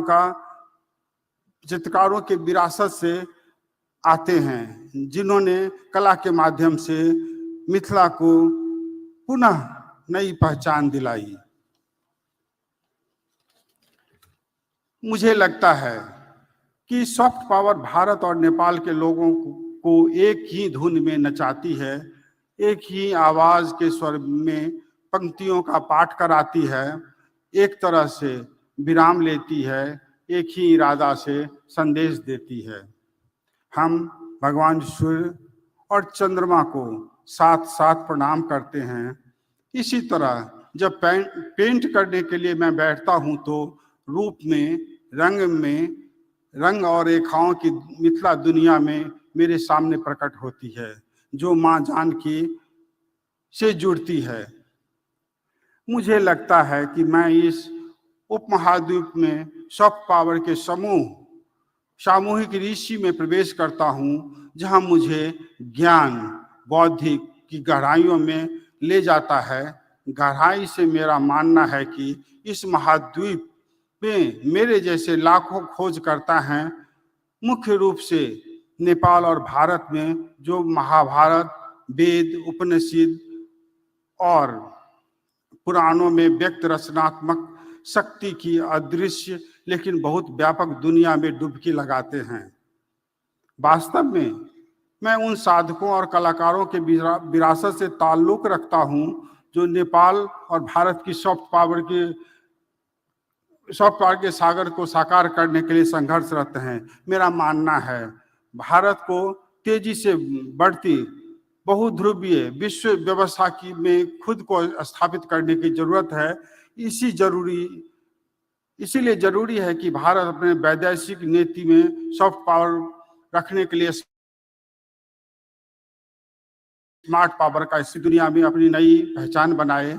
भारत को अपनी बढ़ती हुई ध्रुवीय विश्व व्यवस्था में स्थापित करना है। इस मंच से मुझे अपना विचार साझा करने का अवसर देने के लिए और आमंत्रण करने के लिए मैं आयोजक कमेटी को धन्यवाद तथा आभार व्यक्त करता हूं।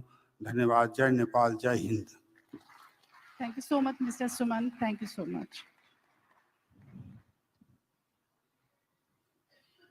After listening to such marvelous speakers, I'm sure the audience would certainly be charged and enlightened. We'll be glad to request the audience, if you have some questions from Honorable Minister or from the speakers, there is just one request that please be crisp and short. It has to be a question, not a narrative, please. Please pass on the mic. Yeah, namaskar. One by one. Hello? Here's the mic. After that, you can speak, please. Namaskar. I'm Dr. Gyaneshwar Singh Goodwill. I'm basically a Ayurvedic super specialist, PhD from Mauritius. We are having our organization Meda Yogpit, which is promoting Ayurveda and yoga. We have made a program of just like Ayurveda yoga, but in a very soft way, in 4 aspects, having 68 fundamentals. Please put the mic a little closer to yourself so that we can hear you Yes. clearly.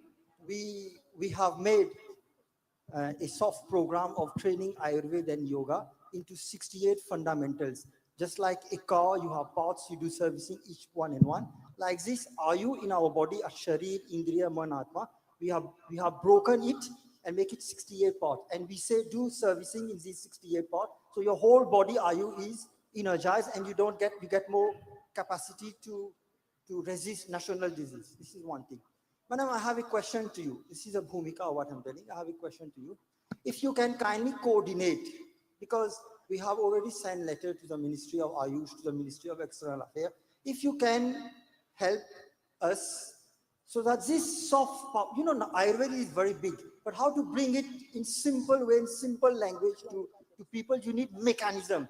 We have the soft mechanism in short way, how to train people and understand Ayu and bring vitality in our body. I'm just requesting to you, if you can because I see a lot of blockage from Mauritius to embassy and then to there. Everybody is doing their part. I'm not telling no, but still there are blockages. If right now, if you can give us a commitment, at least we can have a dialogue. I'm not telling to do, we have a dialogue. So as this soft understanding in 68 fundamental mechanism. We're not teaching everything, but 68 small things. If we can just have a round table with Ministry of Ayush, External Affairs, the embassy is already here. I don't mind the government also want to, but it's an NGO activity. If they want to join, very good. We can have a dialogue. Thank you so much. Let's Let's be short and crisp because we are short of time, please. Thank you very much. This is not a question. This is more in the nature of a suggestion. I take your suggestion very kindly. I can see the ambassador here. We will be in touch and we will arrange one such conference, which could be a mix of virtual and real-time conference, so we can connect the experts of 2 countries. We'll do that. A specific question to Meenakshi ji and panel regarding the soft power. We have lived and worked in UK for 26 years. There are plenty of British councils and cultural offices, Alliance Francaise in even small cities of India. But in UK, which is one of the biggest Indian centers, there is only one Bharatiya Vidya Bhavan in London, which is funded by ICCR. To spread the India soft power, we need a strategy and execution of the strategy. My question is, why doesn't the Culture Ministry and foreign ministry come together and identify cities like Leicester, Manchester, Birmingham, etc., to create similar cultural centers which can be a power hub for many other things in other countries, USA, Australia as well, not just in the capital or the main city. We need to go beyond that, and that's my request and question both. Thank you. Thank you very much. This is again in the nature of suggestion. I take your suggestion well. And you must understand that to run any cultural center, it requires a lot of funding and commitment to funds. So depending on the funds available, we'll look into it and you'll get to know. I can't commit offhand. Hello. Yeah, hello. Hello. Yes, this is Dr. Verma from Mauritius. I would like to ask Ms. Nag a specific question. Are you aware that all these classical dances come direct from God?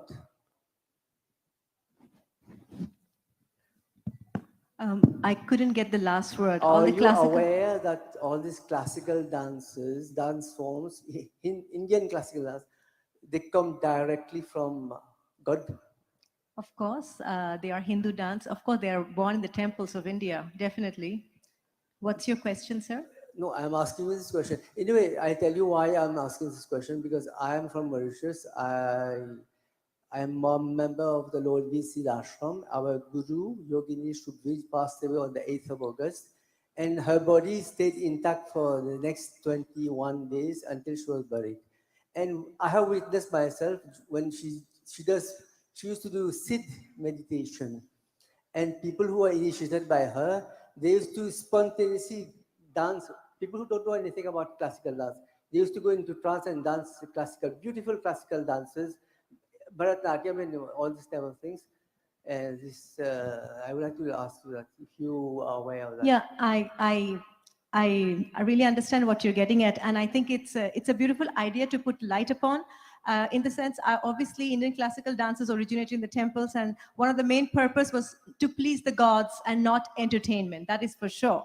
However, when we are working in Europe, in order to create a bigger impact, sometimes we need to be a little away from strong religious contacts. We cannot always impose saying that this is a dance of the gods. So we have to create a balance out there in order to make sure that European dancers are also dancing Indian classical dances today.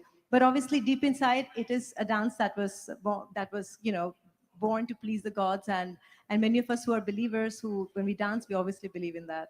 Yeah, thank you. Thank you. No, I would just add on to what Ms. Nag has just said. So what I'm reminded of is that this person should be in the audience somewhere. We have Dr. Archana. Is she here from Geneva? Yeah, she's there. So there's a very renowned scientist here who's working at CERN.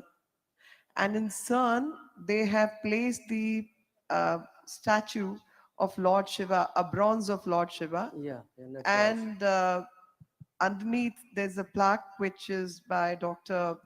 Fraser Opa, and that says that the cosmic dance was depicted by Indian artisans way back so many thousand years in the form of representation of Lord Nataraj. Today, with the scientists and academicians, we are still trying to understand that dynamic cosmic dance with the same. So ultimate aim of humanity remains the search for truth.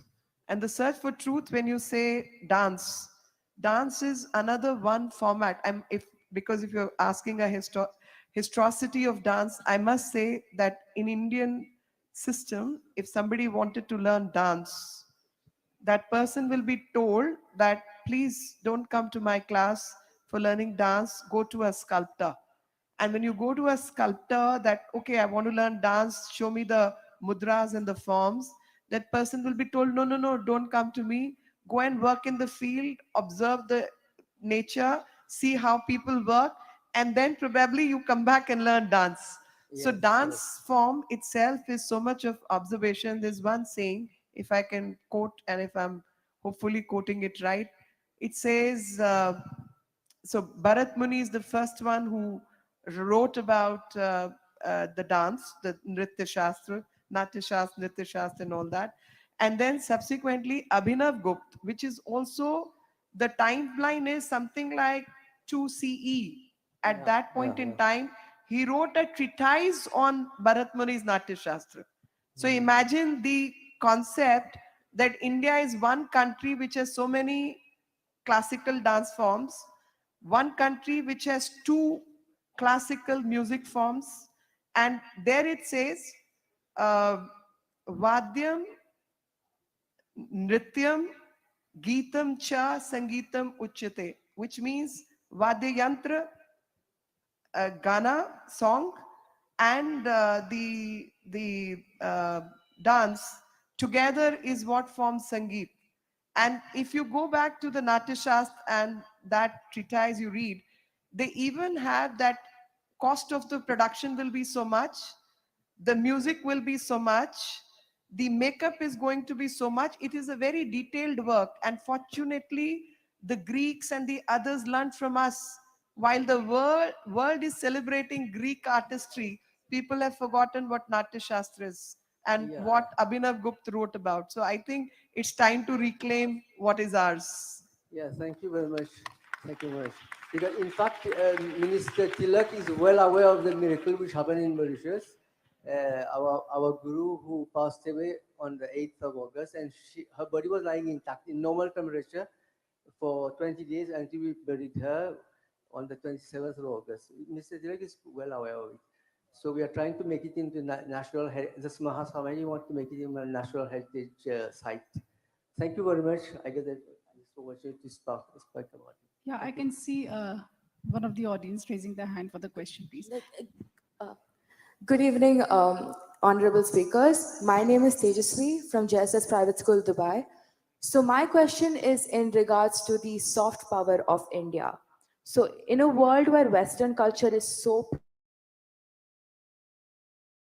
prominent, most ancient cultures in the world, what are some ways you think that we as diaspora can keep our culture and heritage relevant in a culturally Western dominant world? I think every speaker should give their comment. And because this is a struggle, and I sometimes say, not to be cited, but I say, if India continues to grow at 9% GDP every year for next 10 years, this problem will be sorted. Because half the time, the struggle is not just the struggle of dominance, but economy is one very big dominant factor, and that creates the demand. And once the demand is created, so comes the services and products. And products, if I may use the word product, I'm sure the artists here on the dais and otherwise will not mind my using this word. But if the product is the creativity, if the product is the craft and the art of India, then that product needs to be taken or scaled up like an entrepreneurial level. And we need to learn to sell it to the world and showcase it in that manner. I mean, all the branded things which people end up buying, you'll be surprised, a whole lot of them are created in India. And it's the Indian craftsmanship, but the branding is somebody else's. Whether it's some of the branded bags which have embroideries from India, or the leather from India, some of the dresses, the gowns which you see so many celebrities wear, the craft will be Indian, but the branding is somebody else's. So entrepreneurial aspect of all of you sitting in the audience needs to be hiked up so that you know how to brand India and rebrand India to scale it up to that level, and don't sell it cheap. Please, you have to learn to make it expensive. Thank you so much. Hello. Hello. Hello. Hello. I have a question. Minister Avinash, you very nicely described that there is this invisible setu Actually, the question is for Meenakshi ji. There is this invisible setu between India and talk about the prevalence of some Bhojpuri-related culture.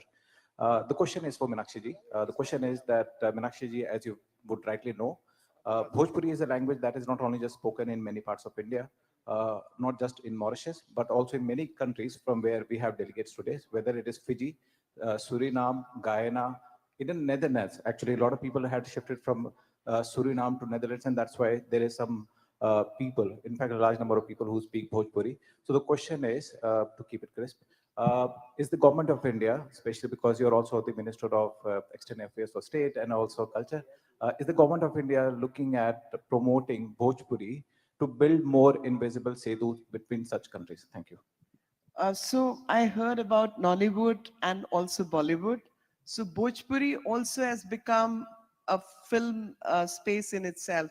And Bhojpuri film circuit is very, very big in India.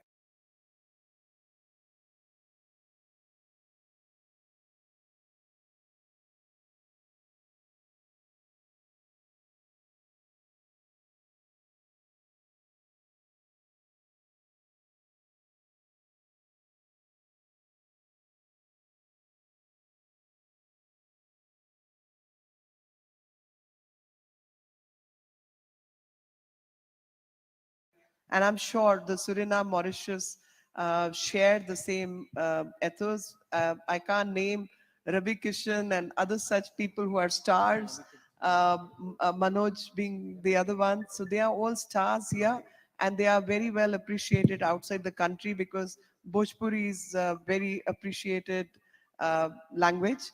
But when it comes to government's effort, government keeps promoting, and India being as wide as it is, the depth of every culture will have to take its own dip. And country and the ministry, by and large, the government of India promotes everything else. I can't just focus on one dialect of the language because there are so many other dialects of the same language. So Hindi can be spoken by maybe 20 or more such dialects, or 200 dialects for that matter. So each dialect, as a government, you have to promote all. So Bhojpuri is one of them, but not exclusively. If I may add a couple of thoughts on this question. This is the second question that goes along the same line of having either a cultural center in their own jurisdiction, or how to promote tradition or language, for instance, as you said, Bhojpuri, in your own country. You would need to understand that we as diaspora, we have a shared responsibility. There are certain things that the government of India or India can do, but there is this part of responsibility we will have to assume, we will have to undertake certain initiatives. If I take the example of Mauritius, and as I mentioned in my speech, we have taken up the leadership to set up cultural centers on our own, in our own country, promoting Indian culture, independently of what the government of India or India is doing. And then, of course, afterwards, once we have our own structure, once we do our own homework, when we show the willingness to promote and preserve the Indian culture, then of course, there is this natural flow of collaboration from the government of India, from India, that comes in.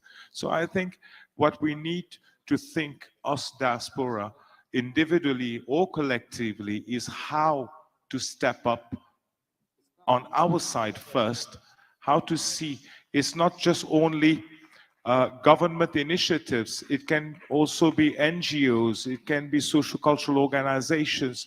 There are so many vehicles, so many institutions that we can think of to collectively work on the preservation of our Indian culture. Because when we talk about Indian culture, of course, its origin, it flows down from India, but we have also the responsibility today to preserve it, not for India, but for our children, for the generations to come. This depends on what we do. What we do, what we will do, will ensure the future of our children and of this Indian culture. Hello. Meenakshi ma'am, I have a question I'm sorry. for you. Meenakshi ma'am, I have a question in I'm regard sorry. to what we have discussed. I'm sorry, I would interrupt. Ma'am, just 2 minutes. Okay. Just 2 minutes, please. So ma'am, Please I am be an quick. artist. मैं कलाकार हूँ. 2500 साल पुरानी मधुबनी जो शैली है वो perform करती हूँ. I've done shows in World Trade Center, Art Base of Miami, London, Venice, and all these places. I have like the experience that I had, like in respect to the question that somebody asked before, like how can we brand ourselves? One thing when I travel to India, what I feel is people, like when being an artist, when I come from outside, I get more recognition than being here and being an artist. So I have an idea and suggestion and a question also, just 2 minutes.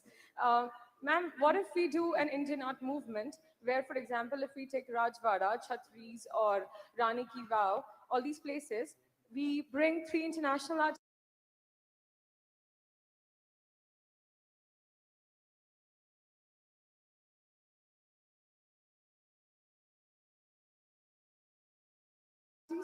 we bring 3 local artists, 3 housewives probably, and maybe locals can support that event and we can do a show. So that can help us, build an image and make them aware of what our history has been. Because when I post about like Rani Ki Vav, Please, I went. I would like to interrupt. You have to be really crisp. The other session is yet to start, and I'm already getting several reminders. So, please. Meenakshi ma'am, I want to know how the government or the ministry can help, and what do you think about the idea? No, the idea is nice, except I feel I don't want to name, but many foreigners came to this country, took away our art form, learned our art form, rebranded themselves, and did not even say it's come from India. So no credit to India. Now, I would rather say that most of you who are artists and who are trained in our chalets, our art forms, should carry it outside, make a name, but keep branding India. That this comes from India, I'm an Indian, my inspiration comes from India, and learn the technique of marketing, learn the technique of holding yourself on an international stage, because that's where we are missing the game. And I think if people like you and others, that's I use the word cultural entrepreneurs, is a class which we need to create so that Indian art forms and craft gets rebranded and gets an international market. Now they are selling our products but not under our name. So we need to do that. I feel that we need much I'll come down and talk to you because Okay, thank you, ma'am. My Thank question you. to the lady of No, please, we Nigeria. would like to put a hold Hello? on it. Please, yeah, we would like to close. I'm sorry. We are already falling short of time. It was a fantastic session, and I never knew that Ms. Lake is a historian as well. I think I'll have to sit together and, we need to understand more. The suggestions given by each of you are really quite relevant and surely be taken forward for necessary action. I'm thankful to Honorable MOS Srimati Meenakshi Lekhi ji, ICCR, wonderful, vibrant speakers, of course, from different diaspora, and the fully charged audience who made the session perfectly interactive. Thank you all once again. And then there is a small announcement that Honorable Minister from Mauritius, I'm very pleased to inform you all that he wants to give the paintings. So I would like to request the organizers to bring the paintings on the stage, please.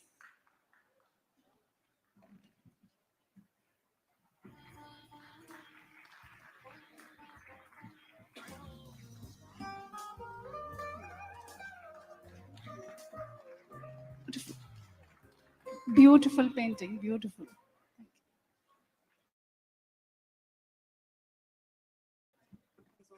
Very nice, very nice.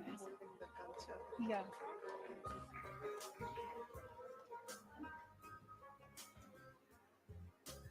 So kind of you, Mr. Tilak, so kind of you. So now you are building the Setu right over here. I'm building the Setu. And you have hundreds of delegates to support you. Of course, yes, I can see the claps out here.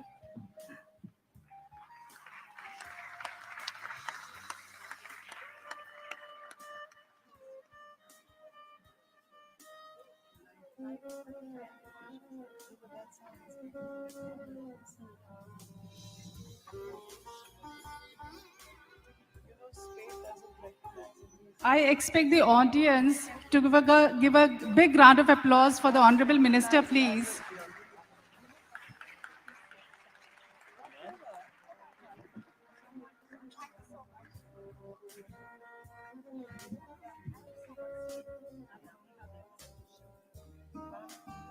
This we close. Thank you so much. Thank you, everyone.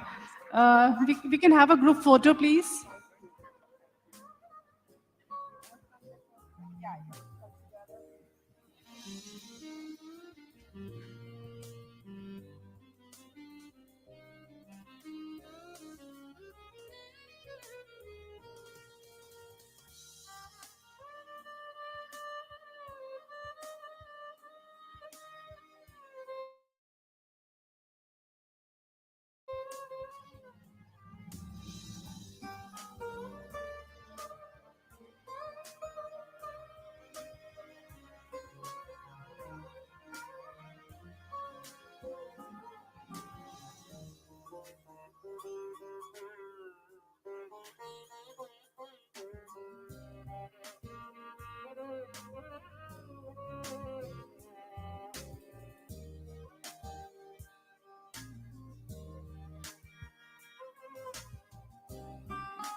Namaskar. A very warm welcome to the Honorable External Affairs Minister, His Excellency Dr. S. Jaishankar, to the Republic of Cyprus. It's a great honor to have the Minister amongst us today. We will begin the evening in a tradition